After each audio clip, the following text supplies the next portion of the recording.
Pessoal, para quem está entrando aí agora, já vou começando a explicar o que vocês devem esperar da live de hoje. Hoje nós vamos fazer uma live bem diferente, uma live com a participação de vocês, do público. Por quê? Porque nós percebemos que muitas vezes vocês têm algumas dúvidas, algumas pessoas interagem ao longo da semana, né? E nós queremos proporcionar para vocês a oportunidade de participar mais a fundo, tirando as dúvidas que vocês podem ter, tudo bem? Então como que vai funcionar? Inicialmente eu vou falar para vocês, vou bater um papo rapidinho, fazendo uma breve introdução sobre o tema, sobre tratamento de efluentes industriais.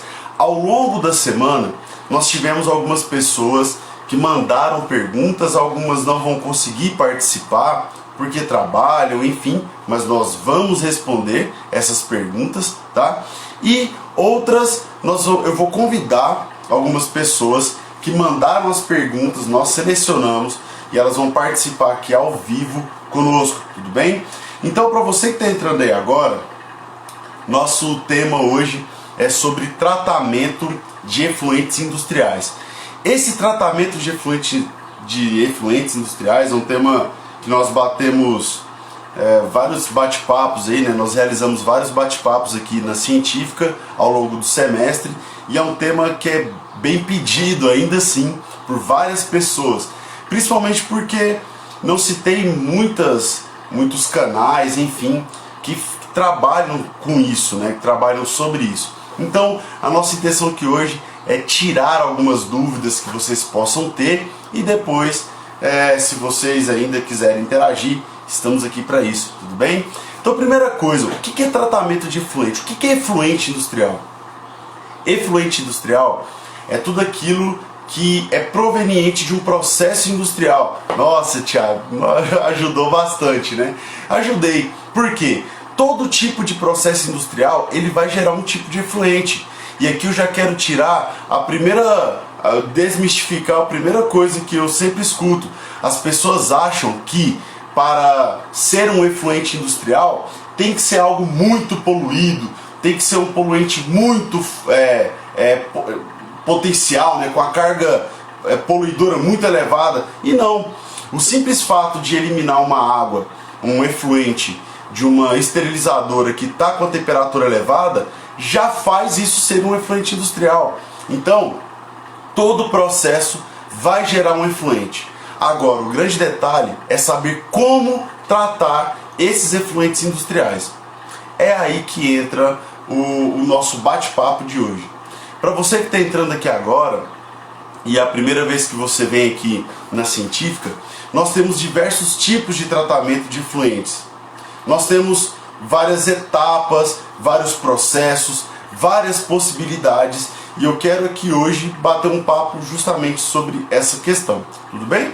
Para você que nunca estudou sobre efluente industrial, sobre tratamento, enfim, nós temos, dentro do tratamento convencional de efluentes industriais, nós temos ali a etapa preliminar, que é a etapa de remoção de sólidos grosseiros, a etapa ali para inativação de antibióticos, para remoção de óleos e gorduras ou óleos e graxas, enfim. Nós temos a etapa físico-química, a etapa biológica e a etapa de polimento, etapa de filtração, enfim. Então, ao longo da semana fizeram algumas perguntas. Eu vou fazer aqui uma primeira pergunta e já vou chamar aqui os nossos convidados. Já vi que alguns deles já entraram aí. Fiquem apostos que já eu vou chamar vocês aí no chat aqui, tá bom? Então, nós recebemos algumas perguntas, vou ler aqui para vocês. A primeira delas, que eu acho que é de interesse de praticamente todo mundo que está aí e quer trabalhar nessa área, né? Pessoal, a primeira pergunta que fizeram: Thiago, quais são os profissionais que podem trabalhar em estações de tratamento de efluentes industriais? Então, o primeiro deles é o químico. Por que o químico é tão importante quando se trata de tratamento de efluente? Porque é ele que vai fazer a proposta do tipo de tratamento a ser executado, as proporções. Eu fiz um videozinho aí, coloquei lá um Minuto Científico essa semana, onde nós falamos sobre estequiometria. Muitas pessoas não param para poder analisar e não dão valor na estequiometria. E o que é estequiometria? É você colocar as concentrações adequadas para o efluente, para o tratamento desse efluente. E muitas pessoas não levam isso em consideração, não dão valor nisso, e o químico industrial é fundamental nesse processo, ou químico, enfim, né? Nós temos também o biólogo. Pessoal, o biólogo é um profissional importantíssimo numa estação, principalmente quando se trata de tratamento de efluentes na parte biológica, né, de tratamento de efluente. Por quê? Lá nós temos que seja um lodo ativado ou um tratamento anaeróbio.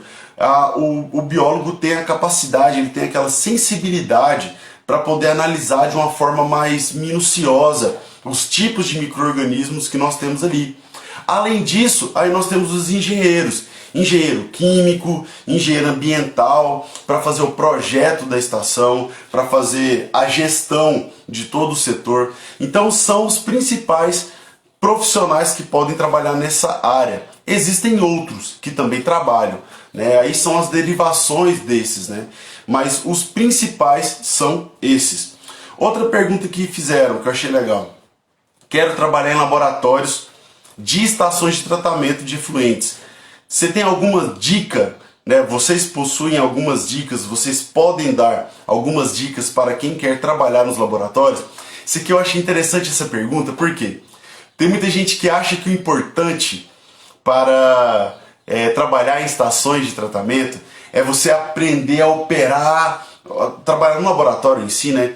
É você aprender a operar espectrofotômetros, HPLCs e RMN e tal. Não é isso. O básico não é feito de forma correta. Muitas vezes nós deparamos com algumas pessoas que estão em estações e o técnico de laboratório ou analista ali do laboratório, ele não sabe preparar uma solução. Muitas vezes o tratamento é extremamente adequado, a estação extremamente moderna, tudo certo, só que o cara não sabe preparar uma solução. Então, se ele não sabe fazer isso, que é o básico, não tem como cobrar algo que é muito rebuscado desse profissional. Então, a dica de ouro é essa. Aprende o básico, aprende sobre preparo de soluções. Pode parecer algo muito banal, algo muito simples, mas não é. Fazer uma boa solução, aprender a fazer uma solução de forma correta, olha, é fundamental para garantir a validade da sua análise, né? A validade dos seus dados, enfim, tá bom? Fizeram outra pergunta aqui, deixa eu ver. Fizeram o seguinte: alguns coagulantes têm pH com range de atuação baixo, mas mesmo assim nós temos que regular o pH para alcalino. Olha o que a pessoa quis dizer. Tiago, existe ali o PAC, por exemplo. O PAC é um dos exemplos mais comuns que nós temos, né? O PAC é o policloreto de alumínio e ele possui um pH de atuação por volta de 5 até 8, se não me engano. Daí o cara pergunta, poxa, mas se o pH dele de atuação é por volta de 5, 6, por que eu tenho que colocar o pH ali para 9 para que seja eficiente o processo de coagulação? É simples. Aí, galera, eu indico vocês que querem entender mais sobre isso, quer melhorar a eficiência da sua estação, quer melhorar os seus processos de tratamento, estudem o mecanismo de atuação, o mecanismo de reação da coagulação. Nós fizemos uma live sobre isso, mas só sobre coagulação, então se você está chegando aqui hoje e tem interesse nesse assunto, nós tivemos uma live somente sobre isso, mas eu vou repetir alguns detalhes que são importantes. Quando se trata de sais de ferro, sais de alumínio, enfim, o processo de coagulação, ele passa primeiro por uma etapa de geração de precipitados, geração de pequenos coágulos, né? Isso ocorre em pH mais alcalino. Além disso, tem uma outra questão. Se vocês colocam lá o pH para 5, regula o pH, tá dentro, que seja 5,5, regula o pH e insere, né, adiciona ali o policloreto de alumínio.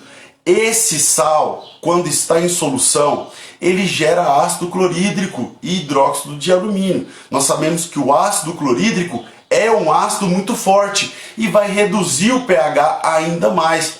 Foi interessante porque preparando essa live e lecionando aí durante a semana, eu tenho uma disciplina em uma faculdade que eu trabalho que é justamente sobre tratamento de efluentes industriais. E daí eu achei muito interessante porque um rapaz lá falou: ah, Thiago, eu tô colocando o policloreto de alumínio, mas ele não está sendo muito bom. Por quê? Aí eu pensando, né, poxa, mas existem vários outros, né, tipos de coagulante. Perguntei se ele já tinha interagido e feito alguns testes com outros, enfim. Ele respondeu que já, mas que o policloreto sempre deu certo e agora não estava dando.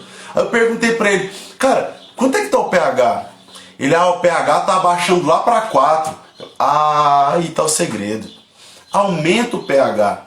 Mesmo que a taxa, o valor ótimo de pH para o seu efluente seja por volta de 7,5, 8 ali, eu até estava dando uma mini consultoria aí, um bate-papo com um dos nossos seguidores essa semana, e ele falou: Tiago, o que você indica? Cara, apesar das vezes o livro, o artigo, ou até o fornecedor falar que você tem que regular o pH para 8 ali, o que eu gosto de fazer? Isso é algo meu, né? A galera aí que cozinha sabe que muitas vezes tem ali o seu toquezinho, né? O seu jeito de fazer o seu alimento lá, enfim, né? A sua arte lá culinária. Eu vou falar a minha.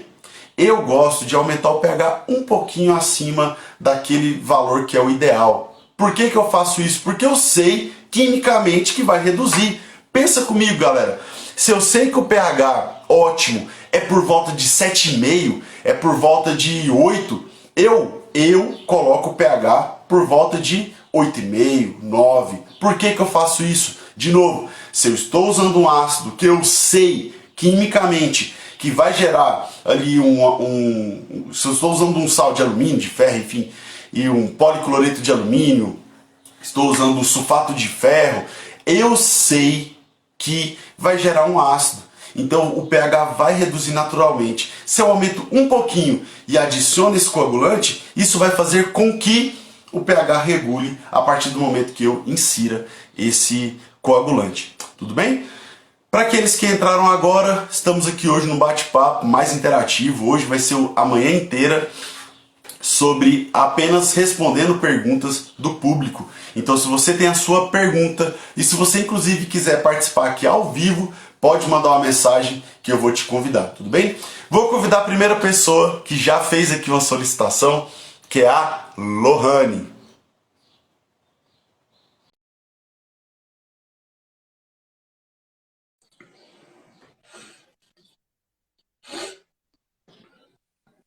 Bom dia, Lohane, tudo bem?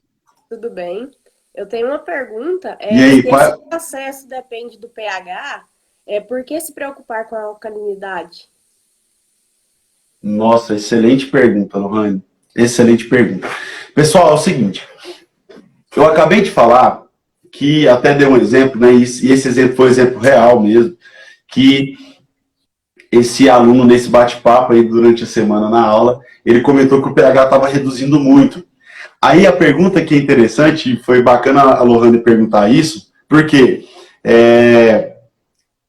a pergunta que eu fiz em seguida para ele foi: qual é o reagente ali, qual é o produto que você está utilizando para fazer a regulagem do pH?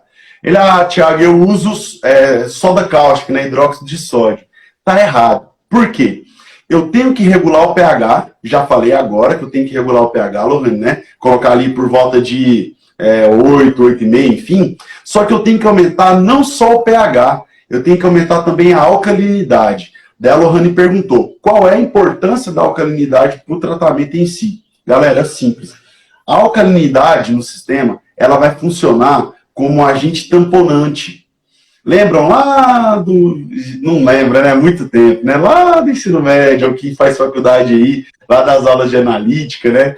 Nós temos ali alguns compostos que tamponam o meio. O que é essa ação, esse efeito tamponante? É você colocar ali substâncias, colocar ali compostos, reagentes químicos, enfim, que vão evitar essa oscilação tão grande, sabe, Lohane? Então, o que acontece? Se eu jogo lá, sei lá, bicarbonato de sódio, o fato de adicionar o bicarbonato de sódio, Lohane, ele vai fazer com que esses bicarbonatos que estão ali no meio absorvam variações de pH. Então, se eu estou agora adicionando um ácido, esse bicarbonato neutraliza esse ácido de tal forma que eu posso adicionar agora o policloreto de alumínio, eu posso adicionar o sulfato de alumínio, posso adicionar o que eu quiser, que o pH não vai reduzir tanto. Ou seja, se nós sabemos que a coagulação ocorre em um pH alcalino, o fato de ter uma alta alcalinidade, além de ter o pH alto, né? Se eu tenho uma alta alcalinidade, eu vou conseguir manter esse pH dentro da faixa ótima. O que para nós, no tratamento de efluente, é muito importante. Respondi a sua pergunta? Sim, respondeu. Tenho mais uma. Você tem mais alguma dúvida? Pode. Onde posso utilizar o lodo gerado na ET? Porque o tratamento físico, químico e biológico, ele pode gerar lodo, né? Mas o que fazer com esse lodo? Ah, legal. E é bacana porque na live sobre coagulação nós não falamos sobre isso. Não adianta só tratar o efluente. Esse efluente que nós estamos fazendo é como se é o que nós chamamos nas operações unitárias de transferência de massa. Eu tinha um poluente que estava ali dissolvido no meio, né, no efluente, peguei esse poluente, esse contaminante, enfim, e transferi ele para uma fase sólida. Eu precipitei, coagulei nesse material. Só que fica a pergunta, né, o que a gente pode fazer? Quando eu tenho um lodo químico, eu tenho que fazer a destinação, a única destinação possível que eu tenho é a destruição. Então eu tenho que mandar lá para a destruição térmica, para a incineração, para o coprocessamento. O que é o coprocessamento? É você utilizar esse resíduo perigoso para gerar cimento. É claro que existe, nós podemos fazer uma live só sobre isso. Não é tão simples assim. Eu tenho que fazer uma etapa de desaguamento, enfim. Mas o que é importante, Lohane, é que se ele é químico, eu estou fazendo, obtive um lodo a partir lá da coagulação e floculação de um efluente farmacêutico. Nossa, a indústria farmacêutica é extremamente perigosa, né? Assim, não é que a indústria é perigosa, né? O efluente gerado ele é muito contaminante, tem um potencial poluidor muito elevado. Logo, esse lodo gerado, eu tenho que mandar para a destruição térmica. Então eu pego, faço um desaguamento prévio e mando para incineração ou coprocessamento. Agora, existem alguns tipos de empresas, alguns tipos de setores industriais, enfim, em que o lodo gerado ele tem um caráter muito orgânico. Aí que fica a beleza. Por quê? Eu posso utilizar, por exemplo, para biofertilizante, eu posso utilizar para geração de biogás.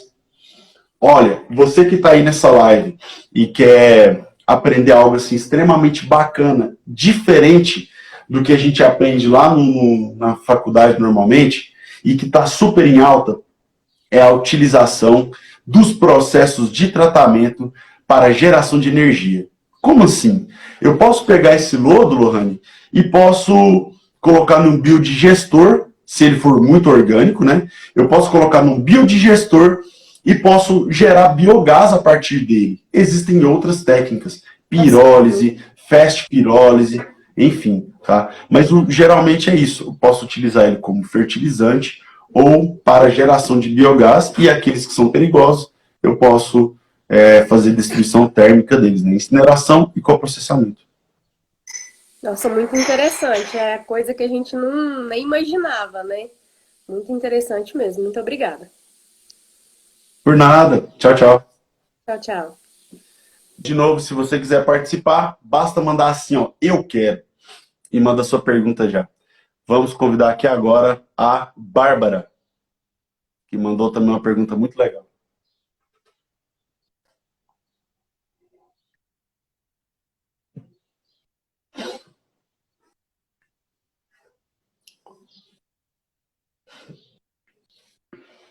Bárbara, você está entre nós. Oi, Oi, Bárbara.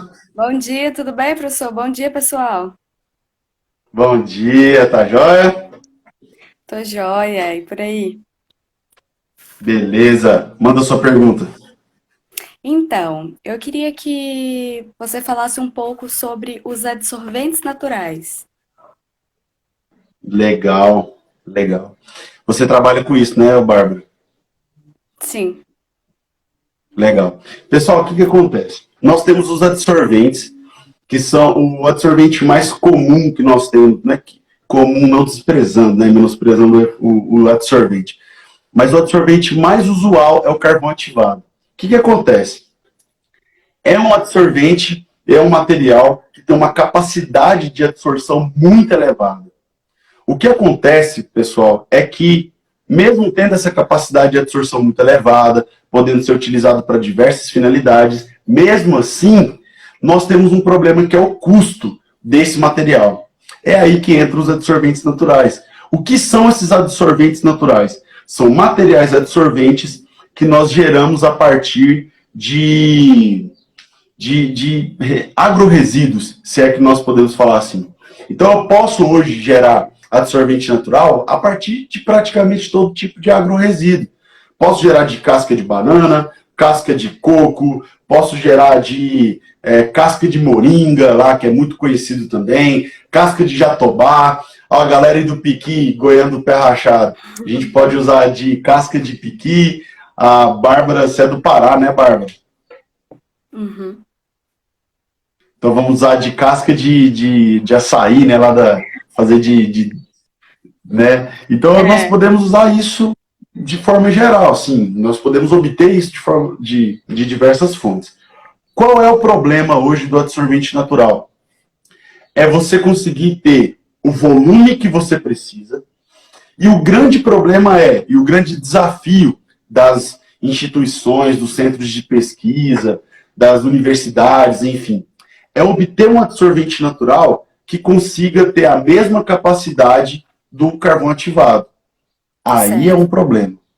Além disso, eu vejo um outro problema, sabe? E aqui, pessoal, não quero falar mal do absorvente natural, não. Pelo contrário, vocês vão ver que eu sou a favor dele. Estou ilustrando os problemas primeiro. Olha, o outro problema, Bárbara, é o seguinte: como que você vai utilizar? Tem alguns processos que as empresas pegam lá bagaço de cana, só tritura e joga ali para ser absorvente. Tá tudo certo, deu certo, removeu? Beleza. O problema é como que eu vou armazenar isso numa estação? Imagina que eu tenho lá uma indústria farmacêutica de novo, tá? Uma indústria de tintas, ou sei lá, enfim, indústria de embalagem, de papel. Se eu estou falando, por exemplo, da farmacêutica, eu vou ter que armazenar uma quantidade muito grande desse, desse material. Isso pode trazer outros problemas, como Sei. problemas com roedores, com pragas. Então nós temos que ter esse cuidado. Agora, se for realmente preparar um carvão ativado a partir desse material, aí tá tudo certo. Beleza? Uhum. Mas e aí? Eu falei que ia falar que sou a favor ou contra, né? Eu sou muito a favor, porque eu acho que é muito barato. E o Brasil, ele gera muito agroresíduo. Nossa, Goiás, então, o tanto de indústria alimentícia, de plantações que nós temos. Então, eu acho interessante. Só que eu acho que nós temos esse desafio, né, Bárbara? É você Sim, conseguir fazer, né, colocar essa quantidade essa capacidade absortiva próxima do carvão ativado. Né? certo. E nós sabemos também que o carvão ativado ele acaba sendo o adsorvente mais utilizado, né? Só que de quanto em quanto tempo existe uma média que as estações de tratamento de efluente têm para renovar esse carvão? Ah, legal. Pessoal, isso depende muito, sabe, Bárbara? Depende do local que você está usando esse carvão, da finalidade, do tipo de efluente e qual é a sua intenção. Por quê? Você pode fazer o uso do carvão ativado em estações, se você quiser fazer ali uma etapa de polimento, normalmente o pessoal não usa tanto o carvão ativado. Aí eu uso mais processos de filtração, por exemplo. Aí eu posso utilizar microfiltração, ultrafiltração, nanofiltração com membranas. Agora, quando se trata do carvão, depende do seu uso, depende por que você quer usar. Normalmente o pessoal utiliza o carvão ativado, os filtros de carvão ativado, às vezes não é nem tanto no processo de tratamento de efluente, usa muito no tratamento de água, porque é um tratamento mais fino, né? Não é tão tranqueira igual é o efluente, né? Porque tratamento de efluente é tranqueira. Então, imagina, nossa, tem lá um carvão ativado, olha, foi super caro, e eu coloco esse filtro ali na etapa preliminar. Nossa, eu vou saturar ele no primeiro dia, pode ter certeza. Dependendo da vazão, eu vou saturar ele na primeira hora. Sim. Nós temos aí efluentes, Bárbara, que tem DQO altíssima, 400 mil, 300 mil. Ontem foi interessante, que ontem eu almocei com o meu co-orientador de doutorado, e lá ele falou assim, cara, eu já tratei um efluente que tinha uma DQO de quase 1 milhão. Eu falei, meu Deus, cara, é muito elevado. Então a gente tem que ter tem que analisar, né, caso a caso. Não tem uma regra geral, vai depender do seu efluente, da sua água, o que você está fazendo e qual é a sua finalidade. Ah, eu quero tratar isso aqui para ser reutilizado em tal coisa. Ah, então eu faço esse teste, entendeu? E geralmente ele vem na etapa final, né? O carvão ativado. Sim, por quê? Porque a pergunta dela é muito boa, pessoal. Bárbara perguntou o seguinte, qual é a etapa, né, que eu insiro esse carvão ativado? Normalmente eu coloco lá na etapa final, na etapa de polimento. Por quê? Eu tenho processos mais baratos para poder remover essa carga inicial. Eu tenho processos como processo de coagulação e floculação, eu tenho processo oxidativo avançado, eu posso fazer etapas de filtração, posso fazer etapa biológica, posso fazer biorremediação, enfim. Se eu tenho processos mais baratos, é interessante utilizá-los antes para depois reduzir um pouco essa carga para só dar o polimento no carvão. Sabe o que é interessante, Bárbara? Já que você trabalha com isso, a dica de ouro é, se você tiver que escolher o uso desse carvão ativado, eu faria ele naqueles processos em que os convencionais não são eficazes. Exemplo, tratamento de hormônio. Cara, coagulação e floculação, esquece, não vai tratar. Então, é um poluente que mesmo que em pequenas concentrações, eu ainda terei um elevado potencial um elevado dano à saúde, enfim. Sim. Se eu tiver ali hormônios que está em nanogramas, em microgramas, mesmo assim, eles podem atuar como desreguladores endócrinos. Então é aí que os seus adsorventes podem entrar. Eles entram ali para poder dar o polimento final, e se o seu adsorvente tiver um cluster, né, tiver um poro grande o suficiente para englobar essas moléculas, aí seu trabalho fica, olha, show de bola. Ah, sim. Muito obrigada, professor. Por nada, tchau, tchau. Tchau, tchau.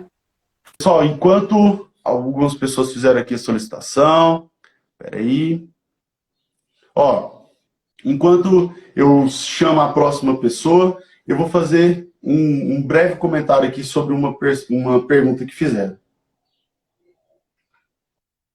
E é justamente sobre essa parte de biorremediação. Perguntaram o seguinte: a biorremediação pode ser combinada com outros processos e pode ser combinada com outros processos e é melhor em relação a custo-benefício se combinar com quais processos e como ficaria a ordem desse processo. Nós tivemos uma live muito legal também sobre processos oxidativos avançados, que tem tudo a ver com essa pergunta da Mirlene. E nós também temos nós tivemos uma live sobre tratamentos biológicos, né? Que foi com o Otávio, um cara de um conhecimento sobre tratamento biológico, olha, alto patamar. Nessas duas lives, nós tratamos um pouco sobre esses dois assuntos. Onde que eu posso inserir? Depende do seu efluente. E olha, essa é a frase que vocês mais vão escutar, eu repetindo aqui na científica. Nunca faça a proposta do seu tratamento se você não conhecer o seu efluente. Eu só consigo propor um tratamento adequado se eu tiver a caracterização completa do efluente. Daí eu dei um exemplo na live sobre processos oxidativos avançados. Eu tenho lá um efluente que é altamente um antibiótico, é o exemplo melhor que tem. Imagine que eu estou tirando o efluente ali direto de uma linha de antibiótico.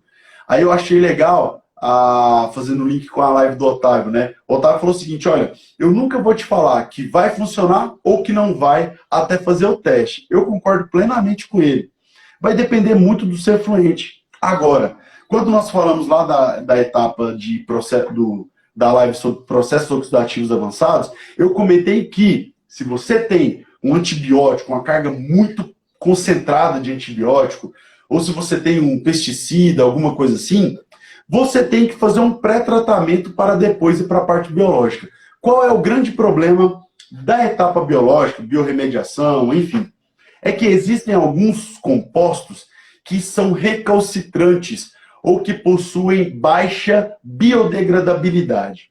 Como que nós resolvemos isso? Eu até na live tinha até umas bolinhas aqui, estou aqui com um cenário novo, né? Não estou com o meu modelinho improvisado ali de bolinha de isopor, mas lá no exemplo eu fiz o seguinte, eu construí uma molécula grandona e representei o que acontece quando você faz um processo oxidativo avançado. Se você tem lá uma molécula grandona, se você tem um composto que é muito recalcitrante, você tem que ajudar esse processo, você tem que ajudar a etapa biológica.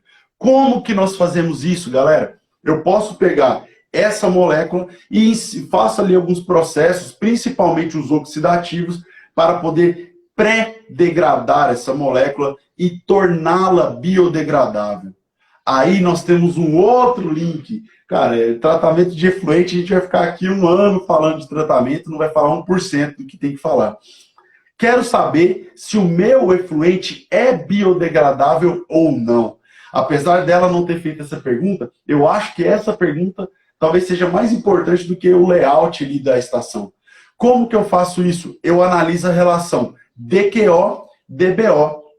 Por essa relação, dependendo do valor dela, se ela tiver um valor muito acima ali de 2, 3, enfim, esse efluente vai ser pouco biodegradável ou não biodegradável.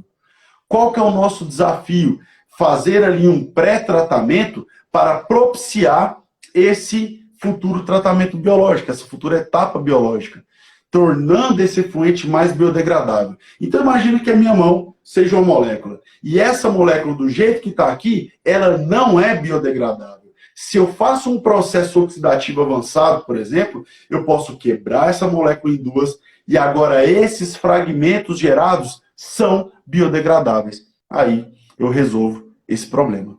Tudo bem? Em relação à etapa, o posicionamento desse tratamento, aí varia muito, pessoal.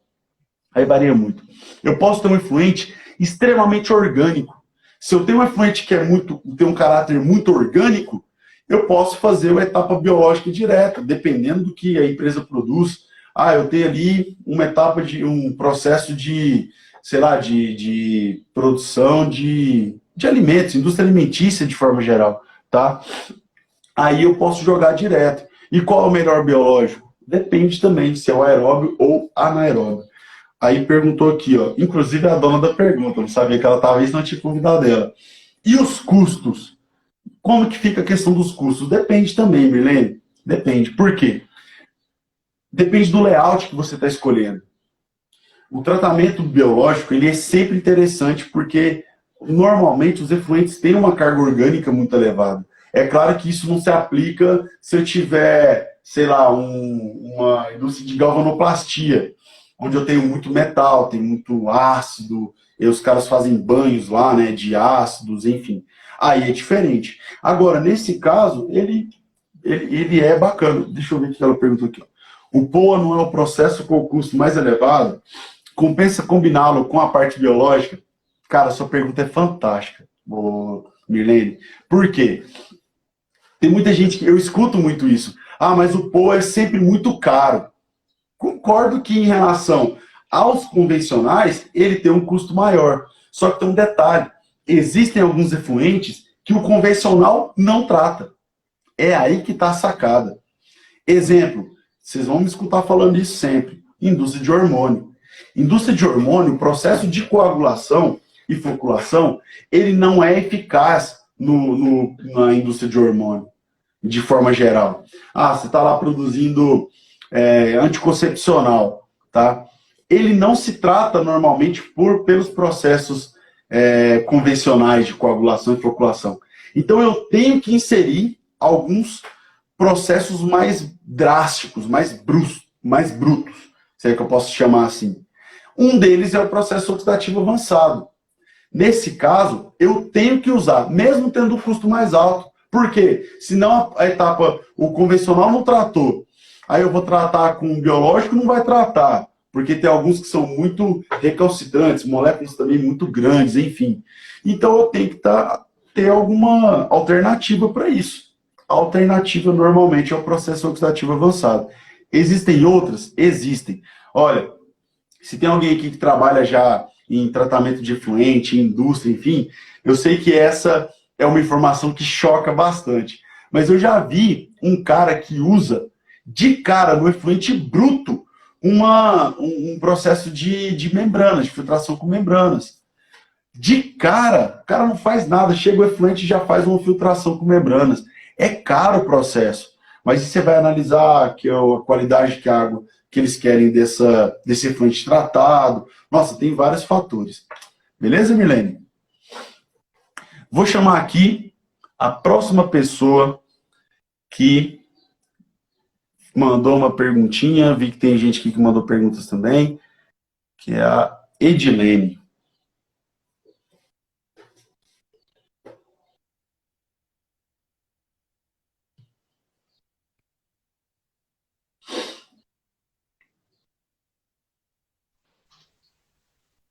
Olá, bom dia. Bom dia, Tiago. Bom dia a todos. Tiago, qual que é a diferença do tratamento on-site e off-site? Show. O tratamento on-site é aquele tratamento feito dentro da indústria. Então, o on ali é o dentro da indústria. Como assim? O tratamento on-site, você constrói a sua... Existem outros tipos, eu vou citar aqui para você, mas o tratamento on-site, normalmente, o mais convencional que tem, é um tipo que você constrói a sua estação, você opera e você dá as manutenções, faz tudo. Então, nesse caso, você vai lá e faz todo o tratamento do efluente on-site, dentro da sua indústria. Gerou ali no prédio de, sei lá, de fabricação de produto X, esse efluente já vem por uma tubulação, vai para a sua estação e ali na sua estação você já trata. Agora tem um detalhe, só fazendo uma observação. Esse tratamento on-site, você tinha mandado aí a perguntinha para a gente, eu fiz aqui um apanhado dos tipos de tratamento on-site, que eu acho que é importante aí para as pessoas entenderem. Nós temos o BOT, nós temos o ONM e nós temos o AOT. O que é isso? Qual que é a diferença entre eles? O BOT é um tipo muito comum que está sendo bastante divulgado. Esse BOT, gastando todo o meu inglês aqui no sábado de manhã, significa Beauty, Operate and Transfer. Significa você contrata uma empresa, olha que interessante. No primeiro exemplo que eu dei aqui para você, você foi lá, contratou, você foi lá, você é dona da empresa, certo? Você foi lá, montou a estação, contratou um funcionário para poder operar e se der um problema, se a sua estação quebrar ali uma bomba, você é responsável por fazer a manutenção. Beleza. A outra opção é você me contratar. Então você simplesmente fala, Thiago, você é o dono dessa estação aqui. Como é que funciona então? Eu vou construir, eu vou operar e eu vou dar manutenção por um tempo. Mas depois eu transfiro essa estação para você. Nós fazemos um contrato, dentro daquele período nós fazemos ali a operação, eu faço a operação para você, eu faço tudo, você não tem que se preocupar com nada. Depois eu te transfiro ela já pronta. A outra opção, e essa contratação normalmente ela é a longo prazo, para valer a pena para mim fazer isso, para eu fazer isso para você. A outra opção é o O&M, significa operação e manutenção. Nesse caso, a empresa contrata, eu sou contratado, eu opero essa estação para você, eu forneço os insumos, enfim, mão de obra, só que essa contratação é a curto prazo, talvez você já tenha a sua estação. A outra opção, eu compro a estação de você, ela é uma estação minha, certo? E nós temos um período de contrato, durante esse período ela é minha, e eu continuo operando para você, de uma forma bem simples. Agora, o off-site é que é o detalhe, e aí está algo interessantíssimo que você perguntou. Por quê? Eu tenho algumas empresas que não têm espaço físico, não têm verba para fazer uma contratação, para fazer uma instalação de uma estação em loco. Ontem, nesse almoço aí que eu falei para vocês, estava conversando com uma pessoa que ela foi e comentou, olha, numa estação X, que fica, enfim, não é relevante o local, lá tinha a estação estava sendo avaliada em 6 milhões. Nossa, cara, 6 milhões é um valor que muitas empresas não possuem para investir em tratamento de efluente. Então, você, Edilene, pode mandar o efluente para mim. E eu tenho a minha estação onde eu trato esse efluente para você. Eu presto um serviço para você. Isso é o off-site. Quando que o off-site vale a pena? Por que ele vale a pena? Primeiro, você não vai ter um investimento inicial ali, um CAPEX, né, que é um capital inicial para poder começar a sua estação, investimento ali para fazer a instalação, enfim. Elimina riscos ambientais no local. Pensa que legal. Você não tem aquele problema se tiver um vazamento, se tiver uma má operação, não vai acontecer o risco ali naquele local. Você transfere a responsabilidade para mim. Então, todo tipo de problema que acontecer, a culpa vai ser minha. É claro que você é corresponsável por ter me contratado, mas a responsabilidade é minha. É um processo muito mais rápido. Olha só o que acontece às vezes. Tem algumas indústrias que os caras começam e não fazem a estação junto com a indústria. Eles constroem a indústria, começam a operar para pensar no efluente. Errado, mas acontece. Nesse caso, se você precisa de uma estação rápida, você pode utilizar também esse off-site. Você manda o efluente para outra pessoa tratar. E aqui fica o último exemplo. Olha, eu já prestei consultoria numa indústria farmacêutica em que a geração deles diária era 1 metro cúbico de efluente por dia. Olha só. Cara, 1 metro cúbico de efluente por dia, tem empresas que produzem 40 metros cúbicos por hora. Então, em 1 hora, uma empresa dessa produz o que essa outra empresa produz em 40 dias. Entendeu? Então, o que acontece? Tem algumas indústrias que o volume é tão pequeno, que não vale a pena o cara investir em tratamento on-site. Então, nesse caso, também vale a pena ele mandar. E aqui fica um último detalhe, que eu vou abrir se tiver mais outra pergunta aí, senão eu empolgo, né, fico falando. Nós temos a opção de ETs móveis. ET móvel, eu sou muito apaixonado na ideia. Eu até coloquei uma imagem aí nos stories da Científica durante a semana, porque eu acho muito legal. Eu posso fazer uma ET toda num skid, num container, tá? Coloca essa ET em cima do caminhão, vou lá, você tem a geração de 3 metros cúbicos por dia, é uma empresa só fracionadora, sei lá. Eu vou lá, trato o seu efluente, retiro ali, pego o meu caminhãozinho, pego a minha ET, vou para a próxima ET, pego o caminhãozinho, já tratei, vou para a próxima, Então você não tem esse vínculo e eu consigo tratar rapidamente seu efluente. Beleza? Você tem mais alguma pergunta? Tem sim. Qual que é a punição para quem não cumprir a resolução da CONAMA? Depende de qual é o erro cometido, né? Depende, porque você não cumprir a CONAMA é assim, por exemplo, lá fala que o seu pH tem que ser entre 6 e 9, um exemplo. E você mandou um pH 4. Você não está cumprindo a CONAMA. Mas eles não vão fechar sua indústria por isso. No caso, você vai ter que fazer as adequações, dependendo da não conformidade, dependendo do que aconteceu, você pode receber alguma fiscalização mais severa. Vou dar um exemplo.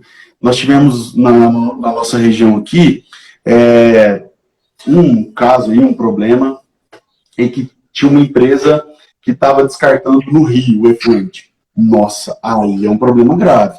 Aí sim. Agora depende do não cumprimento, entendeu? Vai ter que avaliar para saber qual é qual parte da CONAMA em si, ou que seja de outras, tá? Que seja das normas da região, que seja das normas estaduais, enfim, qualquer uma delas depende muito do que você fez de errado, né? Certo.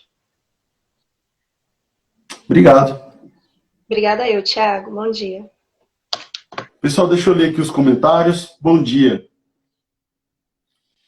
Olha a importância de conhecer a operação dos equipamentos, e além de estudar o manual dos equipamentos. Comprei um fogão novo e a válvula do fogão tem um sistema de segurança para acender a chama do forno. Em resumo, contactei o SAC e indicaram chamar assistência técnica. Veio assistência e conclusão. O fogão não tem problema. Foi problema de operação. O Miguel é um cara muito figura, cara. Eu gosto do Miguel.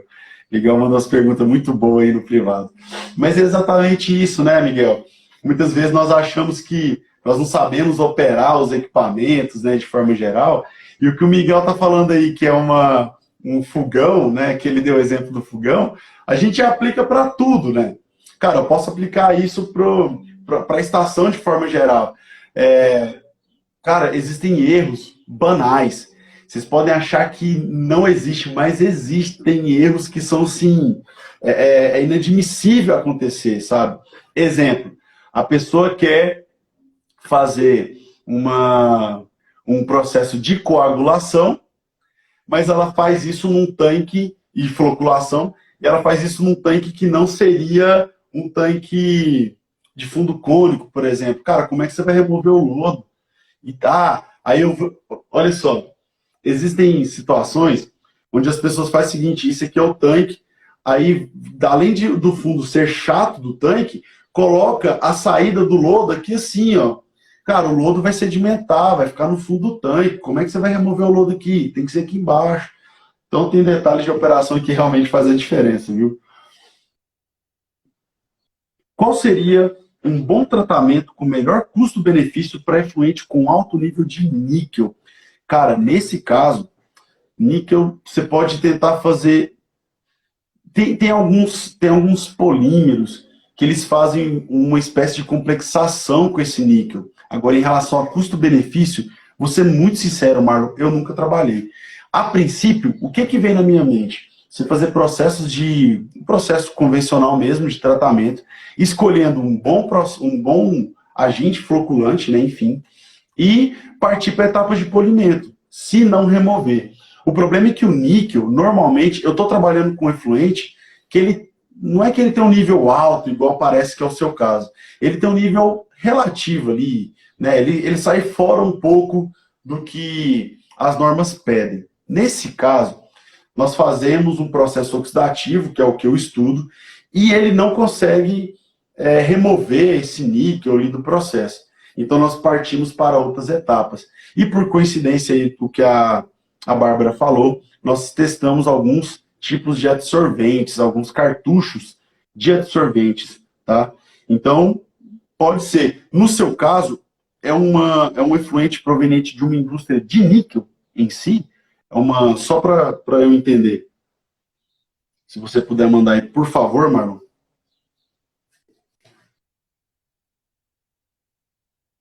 se é uma indústria que é de fabricação de níquel mesmo, ou enfim. Porque talvez essa seja uma solução para você, né? Gerar ali alguns precipitados e fazer um processo convencional seguido de um processo de filtração, enfim. Galera, enquanto o Marlon responde, nós temos aqui pouquíssimos minutos. Eu achei que ia dar para responder mais um monte de coisa aqui. Eu tenho outras perguntas que foram feitas. Deixa eu ver se eu consigo responder mais uma aqui rapidinho. Perguntaram qual é a minha opinião sobre ETs móveis. Já falei, sou totalmente a favor, acho muito bacana. Perguntaram também a opinião sobre ETs compactas, a mesma coisa, né? Essa aqui é boa. Vou fazer essa como a última pergunta para dar os informes aí para vocês. Falaram o seguinte: tenho muitas dúvidas sobre o jar test. Como aplicar a vazão de dosagem, por exemplo, em alta escala? Galera, nesse caso aqui, o jar test até foi o exemplo lá que eu dei, né, para vocês no dia lá da aula da live sobre coagulação. O jar test ele é o equipamento utilizado para simular uma estação. Nesse caso, você vai fazer a dosagem ali, você coloca 1 litro ali do seu efluente e vai verificar quanto você usa de coagulante. Então, um exemplo, usei 1 ml de uma solução, normalmente, aqui também fica uma dica, normalmente tem algumas empresas que já vendem o coagulante na solução, em forma de solução, já para ser aplicado ali por bombeamento ali na sua estação, tá bom? Se ele veio líquido e eu coloquei ali 1 ml por litro, eu tenho que manter essa concentração para a minha razão lá do efluente, enfim. Então, exemplo, se eu tenho ali 1 metro cúbico, se eu estou usando 1 ml de efluente, de coagulante para 1 litro de efluente, eu vou fazer a mesma coisa. Eu posso usar 1 litro de coagulante a cada, né, 1.000 litros ou 1 metro cúbico de efluente. Vocês entenderam? Então, nesse caso, o que eu tenho que levar em consideração? A vazão de entrada do efluente no tanque e tenho que levar em consideração a vazão da bomba. Não é simplesmente colocar lá, porque eu gotejei e ele está gotejando também. Não é assim. Eu tenho que fazer o cálculo. Então, se a minha bomba tem uma capacidade de mandar 24 litros por hora de coagulante e eu consigo ajustar, então eu reduzo a vazão para 1 litro por hora desse efluente, desse coagulante, e está entrando ali 1 metro cúbico por hora, mesma coisa, tudo bem? O que vocês podem fazer? Tem algumas estações, nesse caso, por exemplo, 1 metro cúbico, cara, é pequeno. Se você não tem um medidor de vazão, tenta fazer uma medição convencional de efluente, de vazão de efluente, tá? Como é que você faz? Você pode pegar ali um tanque que seja de 1.000 litros, fecha a saída e verifica quanto tempo enche. Tiago, mas não vai dar uma vazão exata. Ok, o exato seria você ter um medidor de vazão. E aqui é outra live. Você pode usar medidor de vazão eletromagnético, pode usar uma calha partial, pode usar ultrassônico, tem várias opções. Depende do seu custo, do que você tem para fazer a análise dessa vazão, enfim. Mas o importante é saber, de forma resumida. Verifica, primeiro, no jar test, quanto você gastou. Próximo passo, avalia a vazão que você teve lá que você tem da sua bomba, avalia a vazão de entrada do efluente e aí você vai conseguir fazer essa dosagem. Tudo bem? Pessoal, nós temos mais 1 minuto apenas. Ô, Marlon, por favor, manda essa pergunta. Eu vou abrir uma caixinha lá, manda essa pergunta que eu vou responder ela com mais detalhes para você. Tudo bem? Pessoal, muito obrigado nessa tentativa aí nossa de inovar, né, fazer algo ser mais interativo aí com vocês. Muito obrigado pela participação de todos. Tem alguns recadinhos aqui bem rapidinhos para vocês. Ao longo da semana, nós vamos postar aí algumas outras caixinhas. Nós queremos fazer isso ser mais interativo. A função da científica é qualificar vocês com conteúdo gratuito e com conteúdo de qualidade. Cara, qual que é a minha intenção enquanto científica? Talvez eu nunca falei isso para vocês. A minha intenção é resolver os problemas que vocês têm diariamente na indústria. É algo pretensioso? É algo ousado? Com certeza, porque tem muita coisa que eu não sei. Tem muita coisa que eu não sei. Mas aquilo que eu sei, eu quero ensinar para vocês e de forma gratuita durante a semana aí nesses conteúdos, tudo bem? Então, por favor, postem todas as dúvidas que vocês têm. Outra questão é que eu fiz o primeiro curso, na semana retrasada, né, que não teve live, eu fiz um curso, o primeiro curso totalmente digital e gravado na Científica. Então, em breve, nós vamos lançar o curso sobre tratamento e disposição de resíduos em laboratórios industriais. Olha, é muito bacana. Lá eu ensino sobre incompatibilidade química, eu ensino sobre formas de descarte, qual é o melhor tipo de embalagem para cada tipo de descarte, como montar um plano de gerenciamento de resíduos químicos, como montar um plano de gerenciamento de resíduos sólidos, um PGRS, quais são os tipos de tratamento de efluente que eu tenho para os resíduos industriais, o que fazer se o resíduo é líquido e não dá certo, enfim. E o mais legal, lá eu falo também até sobre resíduos controlados por órgãos como Polícia Federal, como Anvisa, Exército. Então é um curso muito completo. Se você trabalha em laboratórios de controle de qualidade, em indústrias, enfim, te recomendo fortemente a fazer. O preço vai ser extremamente acessível. Olha, eu tenho que mudar meu coração em relação a isso, cara. Tenho que começar a aprender a cobrar caro nesses cursos da Científica, porque dá um trabalho. Mas eu fui lá, coloquei, cara, 10 anos de experiência no curso. O curso vai ser bem baratinho, te garanto que é mais barato do que 2 McDonald's aí por mês. Então, vale a pena, vale a pena, vale a pena. Tudo bem? Pessoal, quero convidar vocês também para seguir as nossas redes sociais. Nós temos Telegram, temos o LinkedIn. Olha, o pessoal do LinkedIn está interagindo bastante, então corra lá e participe. Está aparecendo já aqui os 20 segundinhos restantes. Então, quero agradecer vocês. Muito obrigado. Forte abraço. Obrigado pela participação aí das meninas. Vou tentar repetir isso de novo em breve. E fiquem aí com as lives do Científica Educacional, a empresa que nasceu, que foi criada para te capacitar e te ajudar a conquistar seus sonhos profissionais. Forte abraço.